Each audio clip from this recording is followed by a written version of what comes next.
신앙 고백 우리 하겠습니다. 나는 전능하신 아버지 하나님 천지의 창조주를 믿습니다. 나는 그의 유일하신 아들 우리 주 예수 그리스도를 믿습니다. 그는 성령으로 잉태되어 동정녀 마리아에게서 나시고 본디오 빌라도에게 고난을 받아 십자가에 못 박혀 죽으시고 장사된 지 사흘 만에 죽은 자 가운데서 다시 살아나셨으며 하늘에 오르시어 전능하신 아버지 하나님 우편에 앉아 계시다가 거기로부터 살아있는 자와 죽은 자를 심판하러 오십니다. 나는 성령을 믿으며 거룩한 공교회와 성도의 교제와 죄를 용서받는 것과 몸의 부활과 영생을 믿습니다. 아멘. 찬송가 148장 부르시죠.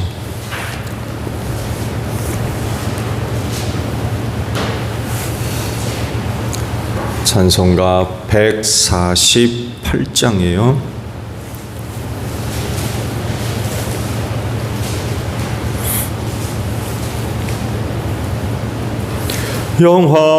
영화로운 주 예수의 십자가를 생각하며 세상 부귀 모든 영화 분토만도 못하도다.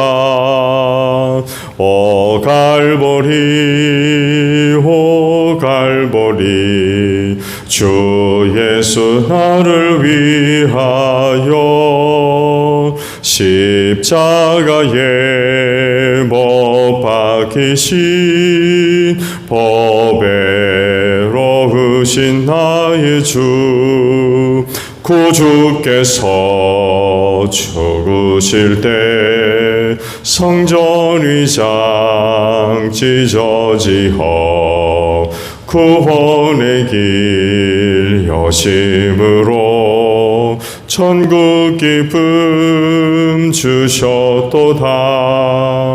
오 갈보리 오 갈보리 주 예수 나를 위하여 십자가에 못 박히신 보배로우신 나의 주 구주 예수 갈보리에 흘린 피와 물 가지고 나의 몸과 영혼까지 구속하여 주셨도다. 오 갈보리 오 갈보리 주 예수 나를 위하여 십자가에 못 박히신 보배로우신 나의 주 구주 예수 나를 위해 십자가에 죽었으니 그 사랑에 감격하여 이 몸 주께 드립니다.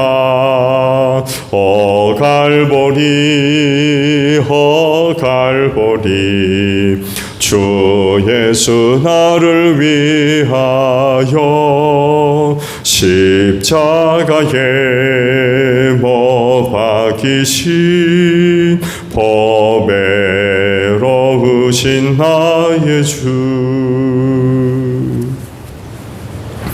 마가복음 14장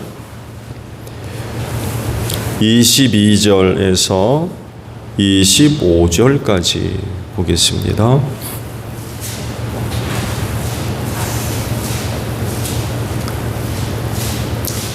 마가복음 14장 22절에서 25절에요. 그들이 먹고 있을 때에 예수께서 빵을 들어서 축복하신 다음에 떼어서 그들에게 주시고 말씀하셨다.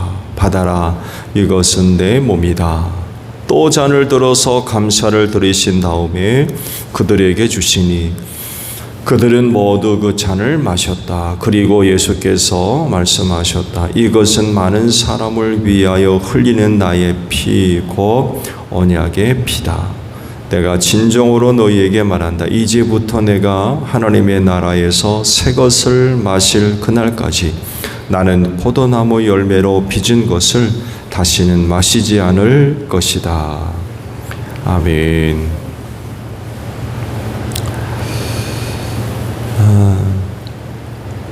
오늘 아침에 함께 나눌 말씀은 23절 하반절에 있는 말씀을 함께 봅니다. 그들은 모두 그 잔을 마셨다라는 말씀입니다. 제자들은 예수님과의 그 마지막 유월절 만찬을 통하여서 유월절에 대한 새로운 기준을 이제 세우게 됩니다.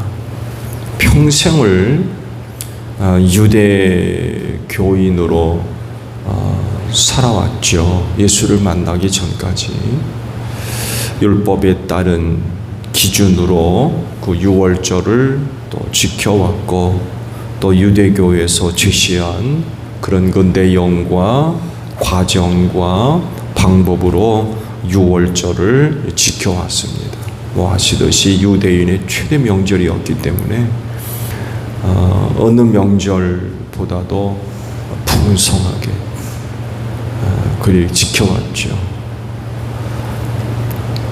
그러다가 예수를 통하여서 새로운 유월절 내용과 또 기준과 방법을 이제 갖게 되었습니다. 그래서 예수님을 믿는 사람으로서뿐만 아니라 그분의 제자로서 이후로는 새로운 의미로서 유월절을 지키게 되었을 겁니다. 예수님은요, 유월절 음식 가운데 빵과 포도주에 새로운 의미를 부여하시죠. 이건 완전히 새로운 거였습니다. 이전에는 뭐 이런 거 의미가 없었는데 유월절 먹는 빵과 포도주에 새로운 의미를 부여를 하셨죠. 빵은 예수님의 몸을 의미하고 포도주는 많은 사람을 위해 흘리는 예수님의 피로 의미가 바뀌게 됩니다.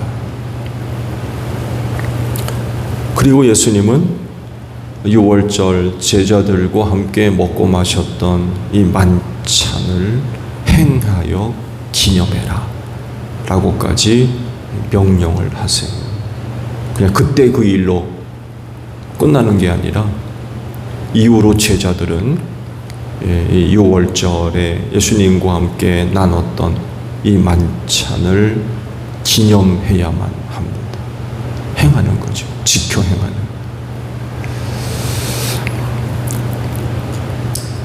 이후 초대교회는요, 모일 때마다 이 성만찬을 갖기 시작했습니다. 초대교회 교부였죠. 저스틴 2세기의 사람이죠. 이 교부 저스틴의 기록에 의하면 예루살렘을 중심으로 한 그리스도인들, 아마 그 예루살렘 교회를 지칭하겠죠. 그들은 모일 때마다 이 성만찬을 거행했다라고 기록을 남길 정도로 이 성만찬은 초대교회의 오랜 그런 그 역사를 갖고 있습니다. 이후 개혁자들에 의해서 이 만찬은 은혜의 수단으로 이해가 됐고 현대에 와서는 이렇게까지 표현을 합니다. 눈에 보이는 복음이라고까지 표현이 되고 있습니다. 눈에 보이는 복음. 복음이 눈에 보입니까? 보이는 게 아니잖아요. 근데 이 성만찬을 가리켜서 눈에 보이는 복음이라고까지 표현을 할 정도로 기독교 신앙에 있어서 매우 중요한 그런 그 자리를 차지하게 되었습니다. 근데 이렇게 오랜 역사를 갖고 있는 성만찬이었지만 이 성만찬이 잘 지켜왔지만 그렇다고 해서 온전한 방향으로 나아간 것만은 아니었어요. 오용되고 남용되는 일들도 한때 있었습니다. 고린도 교회에서 바로 이런 그 문제가 발생했었죠. 사도 바울의 기록에 의하면은 만찬을 소중하게 여기는 그런 그 믿는 믿음을 갖고 거행돼야 됐는데 일부 어떤 사람들에 의해서 성만찬이 오용되는 그런 그 일들이 발생을 하게 되죠. 그로 인하여서 성만찬이 갖고 있는 영적이고 신앙적인 의미가 퇴색돼 버리는 이런 일들이 발생합니다. 이거 이대로 가다가는 성만찬의 의미가 떨어질 수밖에 없고 소홀히 여기는 이런 일들이 발생하게 되죠. 그래서 사도 바울에 의해서 이런 그 위기가 극복이 되고 바로 잡히는 그런 그 계기가 되었죠. 왜 오용하고 남용하는 일이 발생했느냐? 그러니까 떡과 포도주에 대한 신앙적인 의미가 부여되지 않았기 때문에 그래요.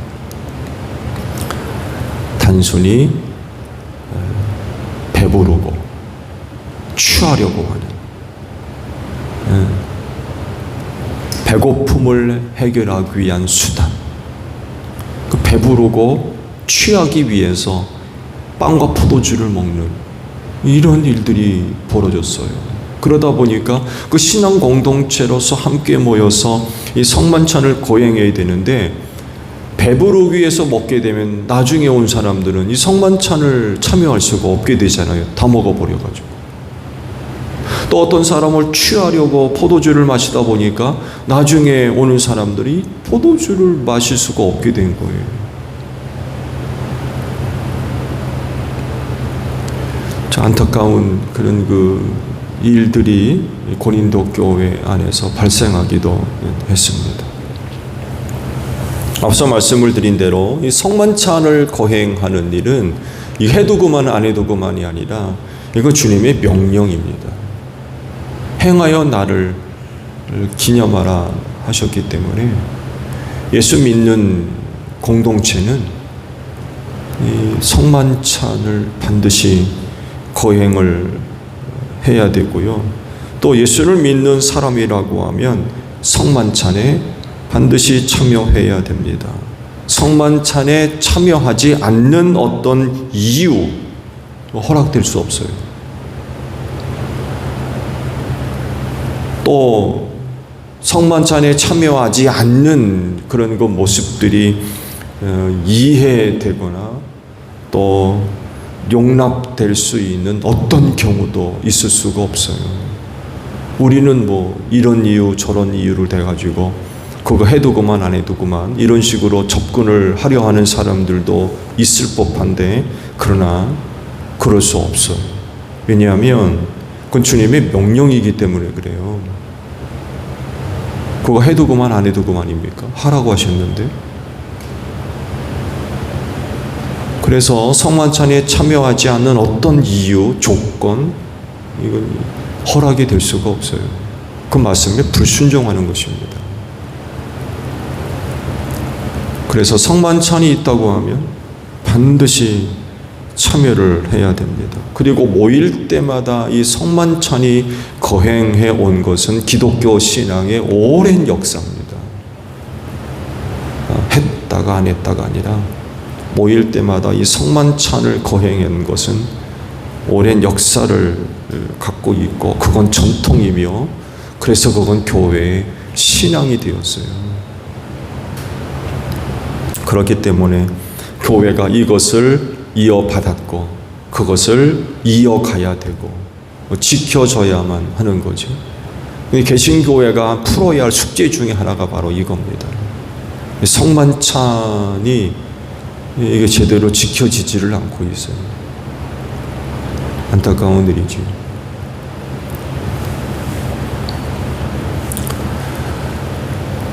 또 다른 하나는 이 성만찬에 참여할 때 필요한 것이 있어요. 그건 다른 것이 아니라 믿음입니다. 성만찬은 반드시 믿음을 갖고 참여해야 돼요. 이 믿음 없이 참여하게 되면 결국 그 성만찬을 오용하게 됩니다. 왜냐하면 성만찬이 갖고 있는 영적인 의미가 있기 때문에 그래요. 여러분이 먹고 마시는 빵과 포도주, 성만찬에 쓰여질 때에는 의미가 달라져요. 요즘은 각 가정에서도 빵을 만들고 또 포도주를 만들기도 하죠. 빵집에서 팔기도 하고 포도주도 일반 가게에서도 구입할 수 있겠죠. 그렇지만 만찬에 사용하는 것이라고 하면 그건 다른 거예요. 일단 구별되어져요. 거룩하다는 것입니다. 거룩한 것을 속되게 대할 수 있어요? 속된 걸로. 좋은 예로 지금 여러분들이 빵과 포도주를 구별해서 드리시죠. 이건 초대교회 전통이기도 합니다. 성도들이 빵과 드려진 빵과 포도주를 가지고 성만찬이나 애찬을 나눴거든요. 특히 성만찬에 드려질 땐 성도들이 드려진 것 중 가장 좋은 것을 따로 구별해서 성만찬에 사용했어요. 적어도 성만찬에 쓰여질 수 있도록 드려진 것이라고 하면 집에서부터 구별되어져야 돼요. 똑같은 빵 다 만들어 놓고 나도 먹고 너도 먹고 그리고 성만찬에 사용할 것으로 드려지는 그렇게 될 수가 없어요. 포도주도 마찬가지입니다. 나도 먹고 너도 먹고 그리고 그렇게 해서 온 걸 하나님께 성만찬 때 드려진다? 이건 그렇게 될 수가 없어요. 구약시대에도 보세요. 좋은 예로 성전 성막에서 쓰여졌던 제물들, 특히 향 같은 거 보세요. 다른 곳에서는 못 만들게 하셨고 못 사용하게 하셨어요. 성전에서만 사용하게 했어요. 왜요? 거룩한 거기 때문에 그래요.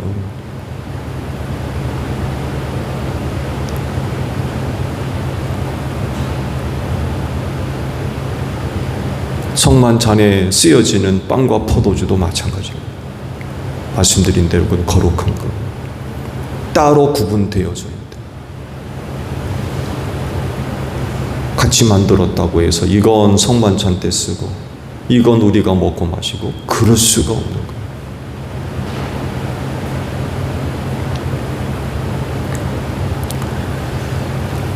말씀드린 대로 신앙적이고 영적인 의미가 부여되기 때문에 그건 달라져야 돼요. 주께서 말씀하셨죠. 이 빵은 내 몸이라고 했어요. 십자가에 달려 찢길 몸. 성만찬에 쓰여지는 빵은 예수의 몸이라는 거예요. 그런데 우리 집 식구와 함께 집에서 나눠 먹습니까? 같은 빵 사가지고? 그거 배고플 때 떼어먹는 겁니까? 그럴 수 있어요? 포도주도 마찬가지죠. 십자가에서 못 박혀 흘릴 예수의 피라는 거. 근데 그거를 속되게 사용해서 너도 마시고 나도 마시고 그럴 수가 없는 거예요. 거룩하게 구별되어져야 됩니다. 그래서 믿음이 필요합니다. 믿음 갖고 성만찬에 참여해야 돼요. 빵을 먹을 때마다 이 빵은 십자가에서 찢긴 예수의 몸이다. 믿고 먹어야 돼요. 성만찬에 사용하는 조그만 그 컵에 담겨져 있는 포도주 오늘따라 포도주가 왜 이렇게 싱겁네, 짜네, 다네, 맛보기 위해 마실 것이 아니라 죄와 사망에서 나를 구원하기 위해 십자가에 못 박혀 흘린 예수의 피로 믿고 마셔야 된다는 거예요. 그래서 믿음이 필요해요.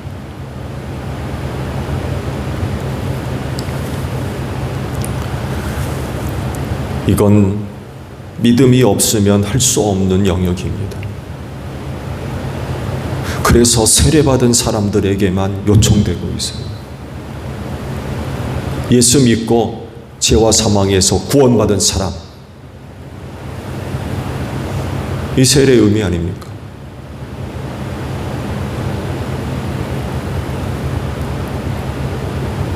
교회에 다니는 모든 사람들이 성만찬에 참여하는 것이 아니라 세례받은 사람만 할 수 있는 것. 믿음 갖고 있는 사람, 구원에 대한 확신이 있는 사람, 물과 성령으로 거듭난 사람,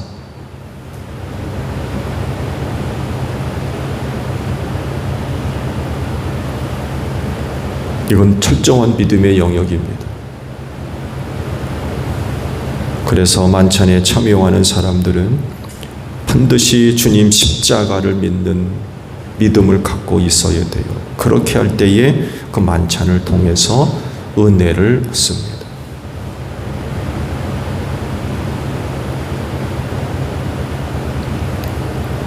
그럴진데 믿음 갖고 성만찬에 참여하는 여러분들이 되시기를 바랍니다. 주기도문합니다. 하늘에 계신 우리 아버지, 아버지의 이름을 거룩하게 하시며 아버지의 나라가 오게 하시며 아버지의 뜻이 하늘에서와 같이 땅에서도 이루어지게 하소서.